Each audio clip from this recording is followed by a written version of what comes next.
Hello friends, आज हम कहानी पढ़ेंगे चालाक बंदर। किसी नदी के किनारे एक बहुत बड़ा पेड़ था। उस पर एक बंदर रहता था। उस पेड़ पर बड़े मीठे फल लगते थे, परंतु बंदर उन्हें भरपेट खाता और मौज उड़ाता। वह अकेले ही मज़े में दिन गुजार रहा था। एक दिन एक मगरमच्छ उस नदी में से पेड़ के नीचे आया और बंदर से पूछने पर मगरमच्छ ने बताया कि वह वहाँ खाने की तलाश में आया है। इस पर बंदर ने पेड़ से तोड़कर मीठे फल मगरमच्छ को खाने के लिए दिए।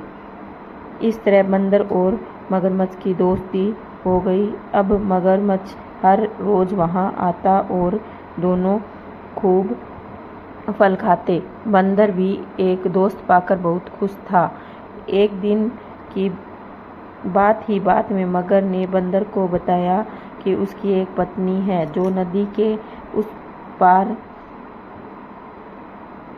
उनके घर में रहती है। तब बंदर ने उस दिन बहुत से मीठे फल मगरमच्छ को उसकी पत्नी के लिए साथ ले जाने के लिए दिए। इस तरह मगरमच्छ रोज़ जी भरकर फल खाता और अपनी पत्नी के लिए भी लेकर जाता। मगर की पत्नी को फल खाना तो अच्छा लगता था, पर पति का देर से घर लौटना पसंद नहीं था। एक दिन मगर की पत्नी ने मगर से कहा कि अगर वह बंदर रोज़ इतने मीठे फल खाता है तो उसका कलेजा कितना मीठा होगा। हाँ, मैं उसका कलेजा खाऊंगी। मगर ने उसे बहुत समझाया पर वह नहीं मानी।